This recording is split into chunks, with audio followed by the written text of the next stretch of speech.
নমস্কার বন্ধুরা, welcome back to my channel. শুরু করছি এখনকার ভিডিও। তো কালকে তো আমরা একটা ঐতিহাসিক লাইভ দেখেছি, মানে খানিকটা কোর্টের মতো আর কি।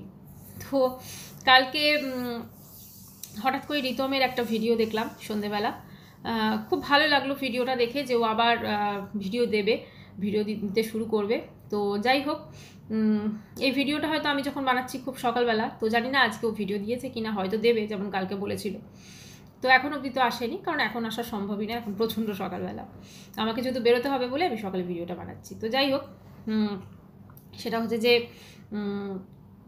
বেশ লাইভটা খুব সুন্দর ছিল, প্রচুর কালকে লাইভে আমার একটা জিনিস সব থেকে বেশি ভালো লেগেছে শুরুর থেকে, যেটা হচ্ছে যে কালকে যারা যারা উঠেছিলেন প্রথম থেকে, মানে অন্যান্য দিন যারা থাকেন আর কি, যাদের কোনো প্রয়োজন থাকে না, বেকার বসে থাকেন, মাথা ফাথা নাড়েন, এই করেন ওই করেন, তো কালকে কিন্তু তারা এসেছিলেন বটে শেষের দিকে, কিন্তু ওই মেন জিনিসটা কিন্তু ম্যাডামই ছিলেন, এবং যারা যারা আসছিলেন কথা বলছিলেন।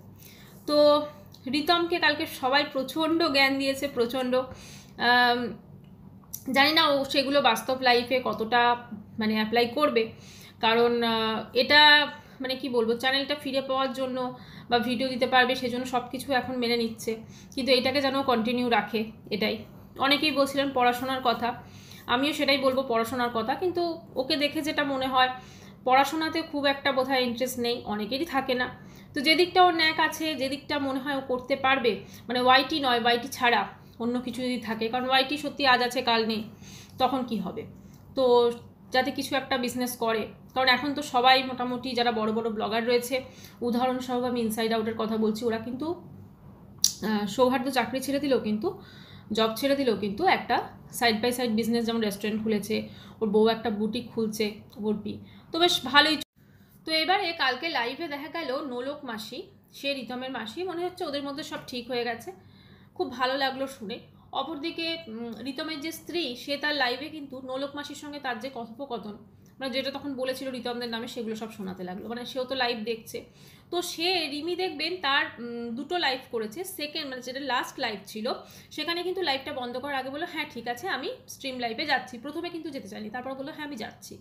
তো তারপরে ওখানে ম্যাডামের ওখানে লাইভে বলা হলো একবার রিমির নাম, তো সেখানে বললো যে তুমি মুখ দেখাচ্ছ না, আমি তুলতে পারছি না, বা এরকম একটা কিছু শুনলাম। তো তারপরে যে রিমির যে পিমণি, তিনি বারবার রিকোয়েস্ট করলেন ম্যাডামকে যে রিমিকে একটু ওঠানো হোক, তো সেখানে কিন্তু ঝিমিকে ম্যাডাম মানে তুলতে চায় না, পিমণিকেই নামিয়ে দিলেন। তো যাই হোক, একটা জিনিস পরিষ্কার ছিল যে লাইভে কিন্তু তারাই আসছিল যাদেরকে ম্যাডাম ওঠাতে চান, এটা হচ্ছে মেন কথা। তো এবারে কথা হচ্ছে যে কালকের লাইভটা যেটা হলো, ওখানে মোটামুটি রিতমকে সবাই বিভৎস জ্ঞান এবং সমস্ত কিছু একটা ইন্টারন্যাশনাল প্ল্যাটফর্মে কিছু ব্যক্তিগত কথাবার্তাও বলা হয়েছে। আমার যেটা মনে হয় রিতম, আচ্ছা আরেকটা জিনিস বলা হচ্ছিল যে রিতম যখন বলছিল ম্যাডামকে যে আমাকে ক্ষমা করে দিন, তখন ম্যাডাম বলছিলেন না না তুমি আইনের কাছে ক্ষমা চাও, এখন আইনে তো বিচার হয় শুনেছি, বিচারে যদি কেউ দোষী সাব্যস্ত হয় তখন তার শাস্তি হয়, আর ক্ষমা যদি হয় তাহলে জানি না কীরকম কী, কারণ আইনের ক্ষেত্রে তো দুটো তরফেই থাকে একটা প্রমাণ বা এভিডেন্স পেশ করার ব্যাপার, তো সেই অনুযায়ী সব বিচার বিবেচনা হয়। তো যাই হোক, সেটা ওদের ভেতরের ব্যাপার, সেটা ওরাই বুঝবে। তো মানে প্রীতমকে সবাই প্রচুর জ্ঞান দিচ্ছিল, প্রচুর জ্ঞান।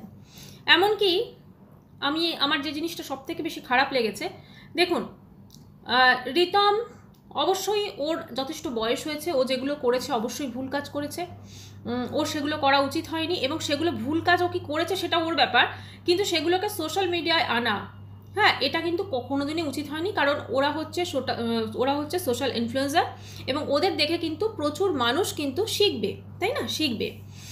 তো সেখানে একজন এই কথাটাও বলেছেন, মানে যেটা হয়তো আমার বলা উচিত না, যে তুই এখন তোর এই মানে সেক্সুয়াল লাইফ নিয়ে, ওটা পরিষ্কার মেনশন করেছেন উনি, এটা না ভেবে তুই, হ্যাঁ জিনিসটা হয়তো, কথাটা হয়তো ডেফিনেটলি ঠিক, কিন্তু সেটা একটা ওরকম ওপেন একটা সোশ্যাল একটা মিডিয়াতে বলাটা আমার মনে হয় একটু বোধহয় কোথাও হলেও একটু মানে কি বলবো, মানে অদ্ভুত লাগছিল।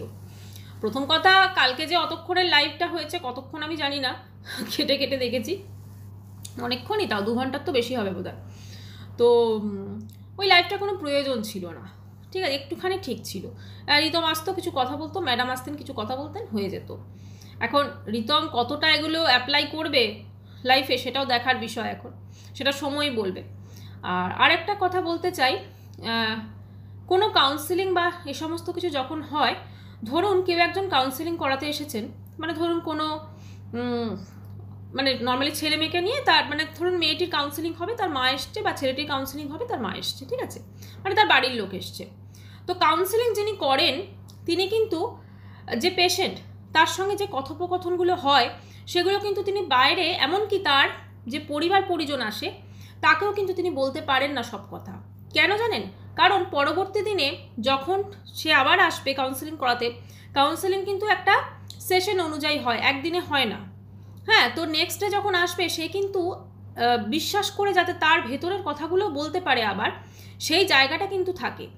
একটা কাউন্সিলিংয়ে যখন যাওয়া হয় তখন যিনি কাউন্সিলিং ধরুন করাতে গেছেন তার সঙ্গে তার যে পরিবার পরিজন গেছে, দুজনে একসাথে যায়, তারপর যার কাউন্সিলিং হবে তাকে একটু বাইরে বসতে বলা হয়, তার কি সমস্যা, বা হয়তো একসাথে বসে কথা হলো, যে বাড়ির লোক আসে তাকে বাইরে মানে একটু বসতে বলা হয়, তখন তার সঙ্গে যে পেশেন্ট তার সঙ্গে যিনি কাউন্সিলিং করেন তার কথোপকথন হয়, এবং সেইখানে বেশ বেশ জিনিস তিনি বলে। এরপরে তিনি বাইরে যিনি পরিবার পরিজন বসে আছেন তাদেরকে ডেকে বলেন যে কি করতে হবে আর কি করতে হবে না, আপনারা কি করবেন, কিভাবে বিহেভ করবেন, বা এইটা কিন্তু পার্টিকুলার ওই টাইমে যিনি কাউন্সিলিং করেছেন তার সাথে কি কথা হয়েছে পেশেন্টের সেটা কিন্তু ওভাবে বলা যায় না।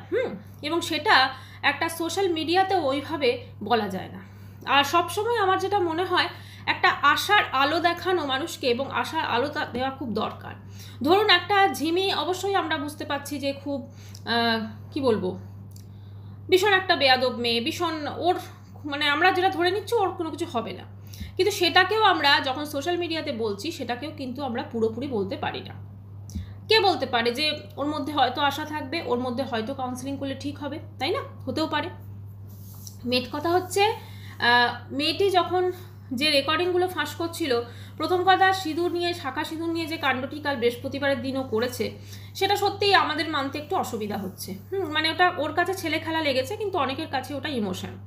এবারে ব্যাপারটা হচ্ছে, কালকে যখন ওই মাসির সঙ্গে যে লাইভগুলো পাবলিক করছিল সেখানে কিন্তু এক জায়গায় বলেছে যে রিতমকে ওর কোনো কেস ফেস করো না রিতমের নামে, ঠিক আছে, এটা কিন্তু বলেছে, এবং এটা ডেফিনেটলি ওর মধ্যে সেই ভালোবাসাটা আছে। তবে এখন যে ডিসিশনটা মেন ওর মাও বলছে, যেহেতু ওর মা বলছে, মা ওর গার্জেন, মানে ঝিমির মা, এবং যেটা রিতমও বললো যে ওদের দুজনের এখন এই মোমেন্টে অ্যাটলিস্ট আলাদা হয়ে যাওয়াটা বেটার।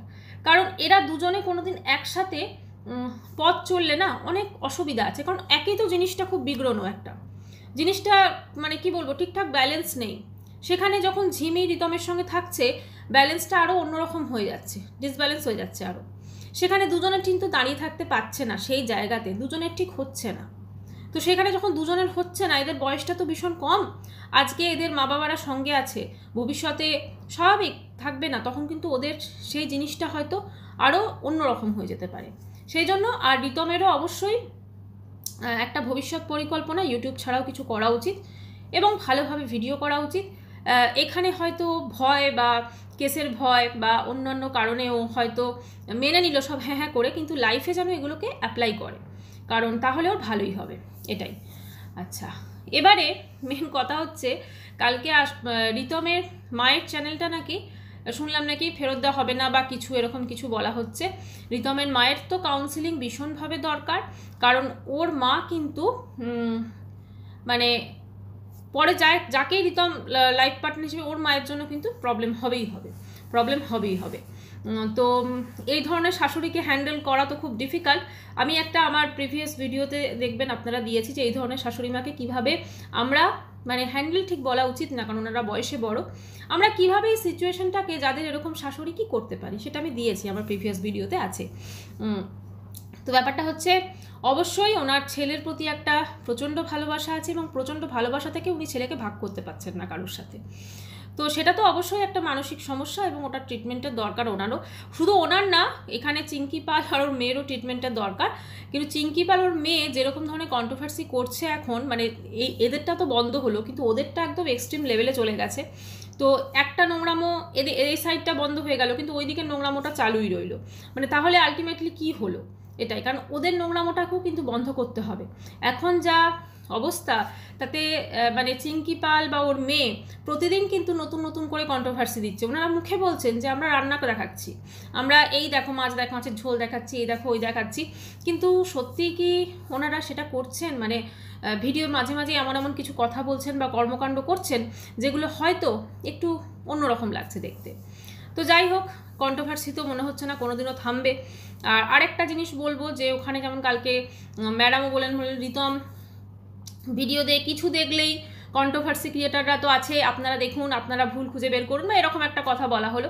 কথা হচ্ছে যে সবাই যদি দূরবীন নিয়ে আমরা এখন ওকে ভিডিও দেবে সেখান থেকে খুঁজ বের করতে বসে যাই, তাহলে তো মানে আমরা কি বলবো, ওকে আর তাহলে বাঁচতেই দেওয়া যাবে না, তাই না? সত্যি কথা বলতে কি, যদি সত্যিই কিছু বড় ধরনের ভুল থাকে তাহলে অবশ্যই বলা উচিত, কিন্তু ডেলি লাইফে ও যে ভিডিওগুলো করবে সেখানে মনে হয় না এত বড় একটা জিনিস গেল, তো সেখানে মনে হয় না যে ওর ছোট ছোট জিনিসগুলোকে বড় বড় করে হাইলাইট করে সেগুলো প্রেজেন্ট করা, তাতে হয়তো ওর মনোবলটা আমরা আরও ভেঙে দেবো। কারণ আফটারঅল মনোবলটা তো জাগিয়ে রাখতে হবে, কারণ এ ধরনের, কারণ ও যেটা কালকে বলছিল, আমার খুব খারাপ লাগছিল ভিডিওটা দেখে, শুরুতে যে ভিডিওটা করেছিল যে আমার কাজ নেই, আমার মায়েরও কাজ নেই, আমার বাবারও কাজটা চলে গেছে, আমি জানি না কেন চলে গেছে, উনি কি অসুস্থ বা এইসব কারণের জন্য কি না, কারণ সম্মানহানি তো একটা যথেষ্ট হয়েছে ওদের। তো এই সময়তে না ওদের সঙ্গে একটু আমরা সবাই সহমর্মিতা দেখাবো, এবং ভিডিওতে যদি কিছু থাকে বলার তবেই বলবো, আদারওয়াইজ আমার মনে হয় না মানে খুঁজ বের করে বলা উচিত।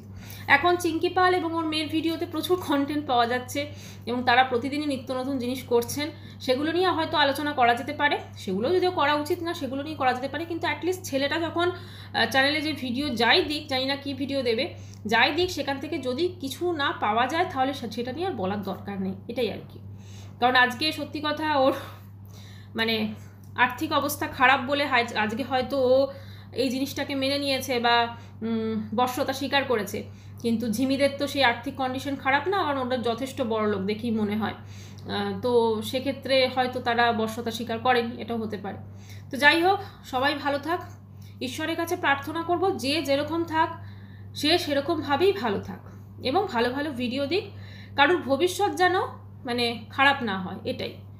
আর কালকে সত্যি রিতমকে দেখে খুব খারাপ লাগছিল, সবাই ওকে এত জ্ঞান দিচ্ছিল, লাস্টের দিকে ওর দেখেই বোঝা যাচ্ছিল ও আর নিতে পারছিল না, এটাই।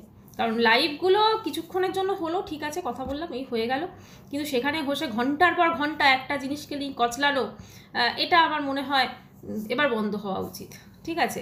মানে একটা জিনিসকে নিয়ে আমরা আলোচনা করছি, ওয়াইটিতে এত নোংরামো চলছে চারিদিকে, বাকিগুলো নিয়েও একটু আলোচনা হোক না, বা বাকিগুলো একটু, এগুলো কি লাইভ করে আলটিমেটলি না কিছু হয় না, কারণ মেন কাজ যদি পিছনে হচ্ছে ধরুন কেস কাবারি যেগুলো হচ্ছে, কিন্তু লাইভে কি মানে মানুষজন হয়তো সেখানে ইন্টারেস্ট নিয়ে দেখতে যাবে, টিপ্পনি করবে হয়তো দুটো একটা, কিন্তু এগুলো আলটিমেটলি কি কোনো মানে পজিটিভ দিক আছে, জানি না, বলতে পারবো না।